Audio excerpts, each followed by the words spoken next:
Por que tantos cristãos vivem apertados financeiramente, mesmo servindo a um Deus que fala mais de 2000 vezes sobre dinheiro na Bíblia? Existiu um povo que tinha tudo para prosperar. Tinha a terra mais fértil da região, tinha promessas de abundância, tinha acesso direto à sabedoria do próprio Deus, e mesmo assim foi destruído. Não por guerra, não por praga, não por um inimigo externo. Foi destruído por uma única coisa: falta de conhecimento. Essa frase não é minha. Está em Oséias, capítulo 4, versículo 6. E ela foi escrita há quase 3000 anos, mas parece que foi escrita ontem, porque quando eu olho para a realidade financeira de milhões de cristãos no Brasil hoje, eu vejo exatamente isso acontecendo. Gente trabalhadora, gente de fé, gente que acorda cedo, que ora, que serve na igreja, que acredita nas promessas de Deus, mas que no fim do mês não sabe para onde foi o dinheiro, que não tem um centavo guardado, que vive um perrengue atrás do outro. E aqui está a parte que dói. Muitos desses cristãos foram ensinados a não se preocupar com dinheiro. Cresceram ouvindo que Deus vai prover, que o justo nunca será desamparado, que dinheiro é a raiz de todo mal. Mas e se eu te dissesse que essa última frase, talvez a mais repetida dentro das igrejas, está errada? Que a Bíblia nunca disse isso, que a frase original diz algo completamente diferente. E que essa distorção silenciosa ajudou a manter milhões de cristãos na pobreza. Fica comigo até o final desse vídeo, porque o que eu vou te mostrar aqui pode mudar completamente a forma como você enxerga dinheiro, fé e responsabilidade. Você vai entender por que a maioria dos cristãos é pobre, e não é por falta de fé. Vai conhecer histórias reais de pessoas que viveram isso na pele, e vai descobrir o que a Bíblia realmente ensina sobre construir riqueza, com propósito, com sabedoria e sem culpa. Se você quer aprender mais sobre finanças com uma visão que respeita a sua fé, se inscreve no canal e ativa o sino. Todo dia tem conteúdo novo aqui para te ajudar a cuidar melhor do que Deus colocou nas suas mãos.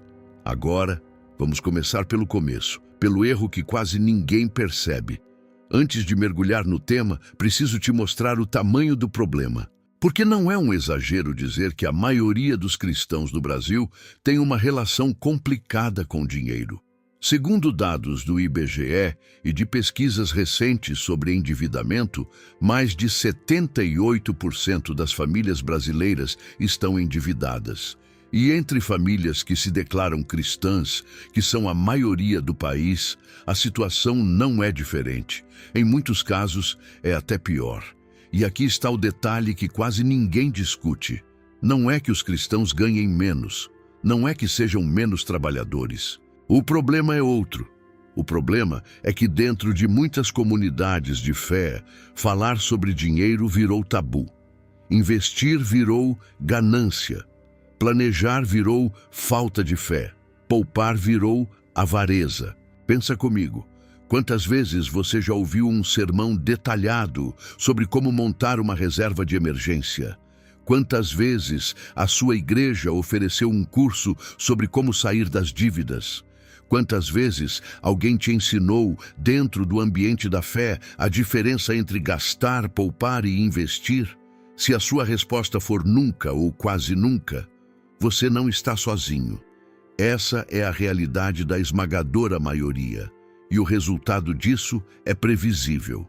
Uma pesquisa da Confederação Nacional do Comércio mostrou que 30% dos brasileiros endividados não sabem nem quanto devem. 30%. De cada 10 pessoas que devem, 3 nem sabem o tamanho da dívida. Agora coloca isso num contexto onde o cristão foi ensinado que se preocupar com dinheiro é mundano e você tem uma tempestade perfeita. Mas o que me incomoda de verdade não são os números. É a origem disso tudo. Porque essa mentalidade não nasceu do nada. Ela foi construída tijolo por tijolo, ao longo de décadas. E uma das bases mais fortes dessa construção É uma frase que quase todo cristão já ouviu. Dinheiro é a raiz de todo mal. Só que a Bíblia não diz isso. O texto original, em 1 Timóteo 6,10, diz: o amor ao dinheiro é a raiz de todos os males. Percebe a diferença? Não é o dinheiro, é o amor ao dinheiro, a obsessão, a idolatria, a ganância descontrolada. Isso sim é o problema. Dinheiro em si é uma ferramenta. Uma ferramenta que pode alimentar a sua família, sustentar a obra da igreja, ajudar quem precisa, construir um legado. A Bíblia não condena a ferramenta, condena a idolatria à ferramenta. Mas essa distorção de uma única palavra criou uma crença profunda, que ser rico é incompatível com ser cristão, que quem prospera financeiramente de alguma forma se afastou de Deus, que a pobreza é uma forma de santidade. E isso nos leva à próxima pergunta, talvez a mais importante desse vídeo. Se a Bíblia não condena o dinheiro, o que ela realmente ensina sobre ele? Vamos direto ao ponto. A Bíblia fala sobre dinheiro, riqueza e posses mais de 2.000 vezes. Mais do que fala sobre oração. Mais do que fala sobre fé. Se Deus dedicou tanta atenção ao assunto, será que a gente deveria ignorar? Provérbios 13:11 diz algo poderoso. A riqueza obtida por fraude diminuirá, mas quem a ajunta pelo trabalho a aumentará. Olha o que esse versículo está dizendo. Ele não diz, não tenha riqueza. Ele não diz, riqueza é pecado. Ele diz, existe um caminho errado de enriquecer, pela fraude, pelo atalho, pela desonestidade. E existe um caminho certo, pelo trabalho, pela constância, pelo acúmulo paciente. Isso é literalmente o princípio básico de qualquer plano financeiro saudável. Gastar menos do que ganha, guardar com disciplina, deixar o tempo trabalhar a seu favor. A Bíblia já ensinava juros compostos antes dos economistas inventarem o nome. E não para por aí. Provérbios 21:5 diz, os planos do diligente levam à fartura, mas todo apressado acaba na miséria. Planejamento, diligência, paciência. Esses são princípios financeiros fundamentais e estão nas Escrituras há milhares de anos. Agora, se a Bíblia valoriza o trabalho, o planejamento e a construção paciente de riqueza, por que tantos cristãos foram ensinados a ignorar tudo isso? A resposta está na história de uma mulher chamada Dona Marlene. E a história dela é mais comum do que você imagina. Dona Marlene tem 58 anos. Mora numa cidade do interior de Minas Gerais. Trabalhou a vida inteira como auxiliar de serviços gerais. Criou 3 filhos praticamente sozinha. Frequenta a mesma igreja há mais de 30 anos. Dona Marlene sempre foi fiel. Dízimo em dia, sempre. Oferta de campanha, sempre. Nunca faltou um culto. E durante todos esses anos, sempre que alguém perguntava sobre dinheiro, ela repetia a mesma frase. Deus vai prover. E Deus proveu, mas não do jeito que ela esperava. Marlene nunca guardou dinheiro. Não porque gastasse com luxo, ela vivia com o básico, mas porque na cabeça dela, guardar dinheiro era demonstrar falta de fé. Se Deus prometeu cuidar, para que se preocupar com isso? Quando o filho mais velho ficou doente e precisou de uma cirurgia que o SUS não cobria, Marlene não tinha nada. 0. Nem R$ 500. Ela pediu ajuda na igreja, pediu empréstimo, pediu a vizinhos. No fim, conseguiu o dinheiro, mas a um custo enorme. Ficou devendo para 3 pessoas ao mesmo tempo. Teve que pegar um crédito consignado que comprometeu 35% da aposentadoria dela pelos próximos 4 anos. Imagina isso. Uma mulher de 58 anos, que trabalhou a vida inteira, que foi fiel em tudo que acreditava e que na hora que mais precisou não tinha nada para se apoiar. E o mais doloroso dessa história não é a dívida. É o que ela disse quando eu perguntei por que nunca tinha guardado dinheiro. Ela disse, eu achava que poupar era duvidar de Deus. Essa frase, para mim, resume o problema inteiro, porque a dona Marlene não é uma exceção, ela é a regra. São milhões de cristãos que, como ela, foram ensinados, direta ou indiretamente, que cuidar do dinheiro é um ato de incredulidade. Mas olha o que Provérbios 6:8 diz. Vai ter com a formiga, ó preguiçoso, olha para os seus caminhos e sê sábio, a qual, não tendo chefe, nem guarda, nem dominador, prepara no verão o seu pão, na cega ajunta o seu mantimento. A formiga não espera o inverno chegar para se preparar.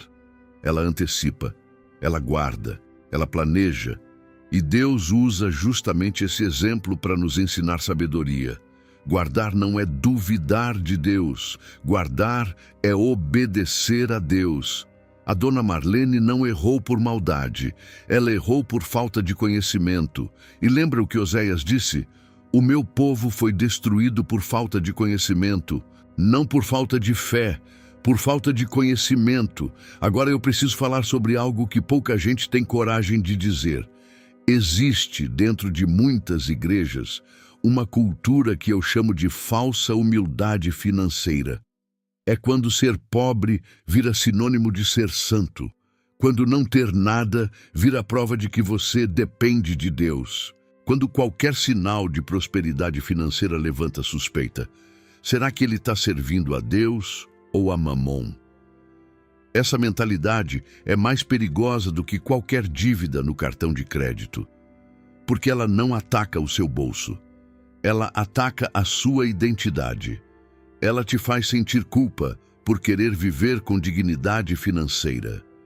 Faz você achar que desejar uma vida confortável para sua família é pecado, que estudar investimentos é coisa do mundo. E o resultado é devastador. Cristãos que ganham, mas não guardam, que trabalham, mas não planejam, que recebem, mas não multiplicam. Lembra da parábola dos talentos? Mateus 25. O Senhor entrega talentos, que na época era uma unidade monetária, aos seus servos. Um recebe 5, outro recebe 2, outro recebe 1. Os 2 primeiros investiram, multiplicaram e devolveram mais do que receberam. O terceiro enterrou, por medo, por insegurança, por achar que guardar sem mexer era o mais seguro. E sabe o que o Senhor disse para o servo que enterrou o talento? Ele não disse, bom servo, você foi humilde. Ele disse, servo mau e negligente. Negligente. Essa palavra pesa, porque o problema do terceiro servo não foi maldade, foi negligência. Foi receber algo valioso e não fazer nada com ele. E é exatamente isso que muitos cristãos fazem hoje com o dinheiro que ganham. Não por maldade, não por pecado, por falta de conhecimento e por uma cultura que ensinou que mexer com dinheiro é sujo. Para quem já investe há mais tempo, essa parábola é praticamente um manual de alocação de ativos. O princípio é claro. O que você recebe não é para ficar parado, é para ser administrado com sabedoria, multiplicado com responsabilidade e devolvido com aumento. Isso é mordomia, é cuidar bem daquilo que não é seu, porque na visão bíblica tudo pertence a Deus. Nós somos administradores, e um bom administrador não ignora as finanças. Ele domina as finanças. Se essa mensagem está fazendo sentido para você, salva esse vídeo. Manda para aquele amigo, aquela irmã de igreja, aquele familiar que precisa ouvir isso. Às vezes a gente muda uma vida só compartilhando o conhecimento certo na hora certa. Agora eu quero te contar uma outra história, a do Renato. Renato tem 34 anos, cresceu em Recife, numa família evangélica. Pai pedreiro, mãe diarista. Desde criança ouviu que Deus dá o suficiente e que querer mais é ganância. Com 22 anos, Renato conseguiu um emprego numa loja de material de construção. Ganhava um salário mínimo e uns trocados de comissão. E fazia o que todo mundo ao redor dele fazia. Recebia, pagava as contas e o que sobrava, quando sobrava, ia embora, sem ele nem perceber. Mas uma conversa mudou tudo e veio de onde ele menos esperava. Um dia, o pastor da igreja dele, um homem de uns 60 anos, daqueles bem tranquilos, chamou Renato para um café. E no meio da conversa, disse algo que Renato nunca tinha ouvido dentro de uma igreja. Renato, Deus te deu capacidade de trabalhar e ganhar dinheiro. Se você não aprende a administrar o que ele te dá, você está desperdiçando um presente. Aquilo acendeu uma chave. Renato começou a pesquisar. Assistiu vídeos sobre finanças pessoais, leu livros, aprendeu o que era reserva de emergência, aprendeu a diferença entre gasto fixo e variável. Aprendeu que existiam investimentos acessíveis com 10, 20, 50 reais. E fez algo simples, mas revolucionário. Começou a guardar 10% de tudo que ganhava. Não era muito. Nos primeiros meses eram 60, 70 reais. Mas ele não parou. E aqui é onde a coisa fica interessante. Em 2 anos, Renato tinha juntado quase 4.000 reais. Pode parecer pouco, mas para alguém que nunca tinha tido nem 500 reais guardados, era uma fortuna. E mais importante que o número, ele tinha paz. Quando o carro quebrou, ele não precisou pedir dinheiro emprestado. Quando a mãe ficou doente, ele pôde ajudar sem se endividar. Quando surgiu uma oportunidade de fazer um curso técnico que custava R$ 1.200, ele tinha o dinheiro. Hoje, com 34 anos, Renato ganha 3 vezes o que ganhava antes. Tem uma reserva de emergência de 6 meses de despesas. Já investe em renda fixa e está começando a estudar renda variável. E o mais bonito, ele me disse, eu não deixei de confiar em Deus, eu passei a confiar de um jeito mais maduro. Eu entendi que Deus dá a semente, mas eu preciso plantar. Essa frase me marcou, porque ela é a síntese perfeita do que a Bíblia ensina. Deus dá os recursos, o trabalho, a saúde, a capacidade, as oportunidades. Mas a responsabilidade de administrar é nossa. Lembra de Provérbios 13:11? Quem a ajunta pelo trabalho a aumentará. Renato não ficou rico da noite para o dia. Ele ajuntou, pouco a pouco, com trabalho, com paciência, com conhecimento e com fé, mas uma fé que caminha junto com ação. Agora, vamos falar dos erros que mais prendem cristãos nesse ciclo de dificuldade financeira. E eu preciso ser honesto aqui. A maioria de nós já cometeu pelo menos 2 desses. Eu mesmo já cometi. Então, sem julgamento nenhum, só clareza. Erro número 1. Confundir fé com passividade. Confiar em Deus não significa cruzar os braços. A Bíblia está cheia de exemplos de gente que agiu. Noé construiu a arca. José planejou por 7 anos. Neemias organizou a reconstrução de uma cidade inteira. Fé, na Bíblia, quase sempre vem acompanhada de ação estratégica. Se você está esperando que Deus resolva sua vida financeira enquanto você não faz um orçamento, não controla seus gastos e não estuda sobre dinheiro, você não está exercendo fé, você está exercendo negligência. E não sou eu que digo. É a parábola dos talentos. E esse próximo erro é talvez o mais silencioso de todos. Erro número 2. Achar que todo ensinamento sobre dinheiro na igreja é teologia da prosperidade. Existe uma diferença enorme entre a teologia da prosperidade rasa, aquela que promete riqueza em troca de oferta, e o ensino bíblico legítimo sobre mordomia financeira.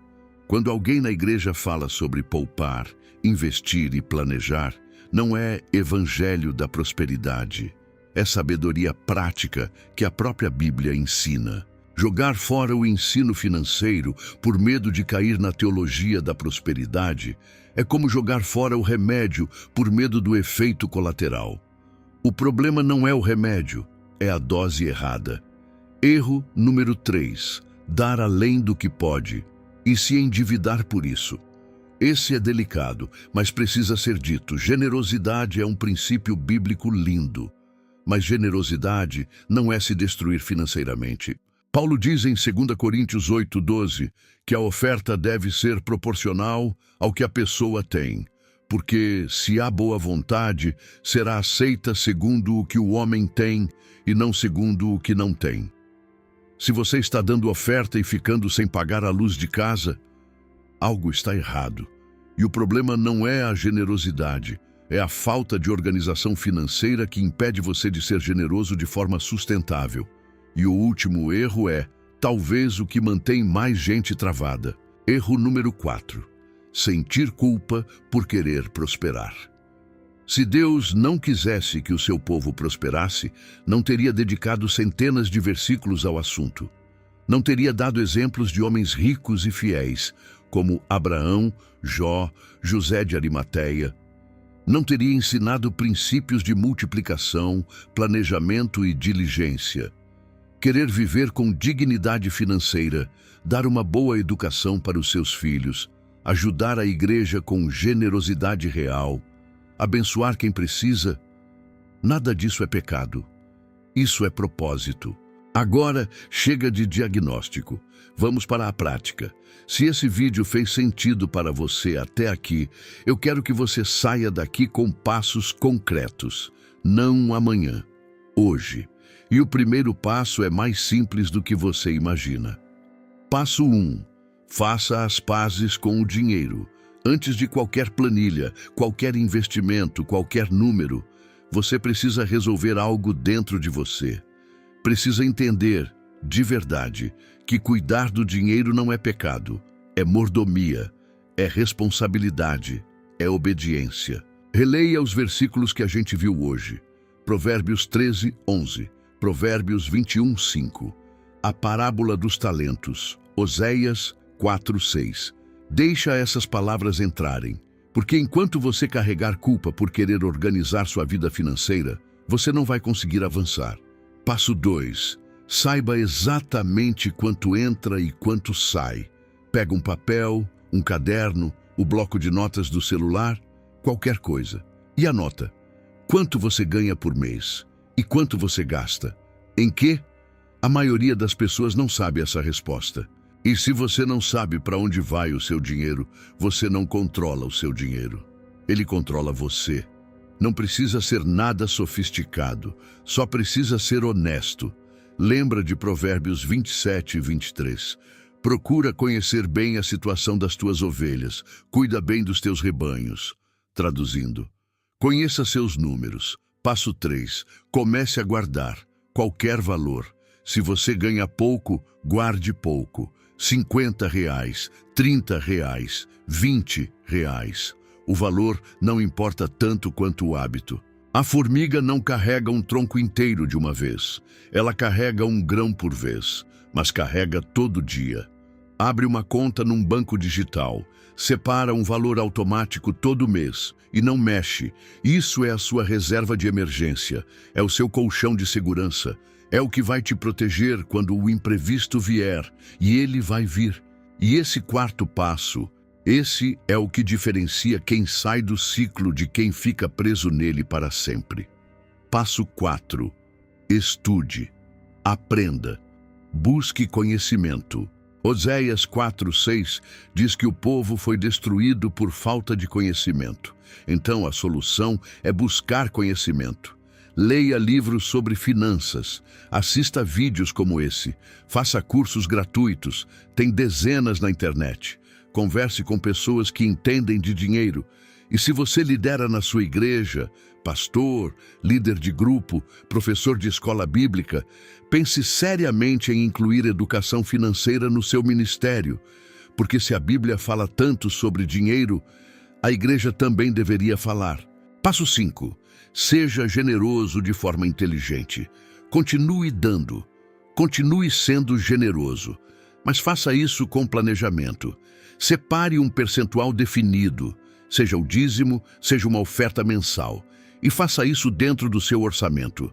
Generosidade sustentável é a generosidade que dura a vida inteira. Vamos recapitular o que a gente viu hoje. A Bíblia nunca disse que dinheiro é a raiz de todo mal. O que ela condena é a idolatria ao dinheiro, que é completamente diferente de administrá-lo com sabedoria. A maioria dos cristãos não é pobre por falta de fé. É pobre por falta de conhecimento financeiro, um conhecimento que muitas vezes foi negado ou demonizado dentro das próprias comunidades de fé. A Bíblia está repleta de princípios financeiros poderosos. Poupar como a formiga, planejar como José, multiplicar como na parábola dos talentos, construir riqueza com trabalho e paciência como ensina Provérbios 13:11. Cuidar do dinheiro não é ganância, é mordomia. É administrar bem aquilo que Deus colocou nas suas mãos. E lembra da dona Marlene, a mulher que achava que poupar era duvidar de Deus, e do Renato, o jovem que entendeu que Deus dá a semente, mas ele precisava plantar? Essas duas histórias representam os dois caminhos. E a diferença entre eles não foi sorte, salário ou bênção especial. Foi conhecimento aplicado. A pergunta agora é: em qual desses caminhos você está? Se hoje você está mais perto da dona Marlene, tudo bem, sem culpa, sem julgamento. O fato de você estar aqui, assistindo até o final, já mostra que alguma coisa dentro de você está mudando. E esse é o primeiro passo. Se esse vídeo fez sentido para você, deixe o like. Não é por vaidade, é porque quando você curte, o YouTube entende que esse conteúdo ajuda e mostra para mais gente que precisa ouvir isso. Comente aqui embaixo, qual foi a frase que mais te marcou? Eu leio todos os comentários e respondo o máximo que consigo. E se inscreve no canal se ainda não é inscrito. Toda semana tem conteúdo novo sobre finanças com sabedoria bíblica. Sem julgamento, sem moralismo, só verdade prática. No próximo vídeo, eu vou falar sobre como montar sua primeira reserva de emergência do zero, mesmo ganhando pouco, e o princípio bíblico que está por trás de cada centavo guardado. Te vejo lá. E lembra, o meu povo foi destruído por falta de conhecimento. A partir de hoje, você tem o conhecimento. O que vai fazer com ele é decisão sua.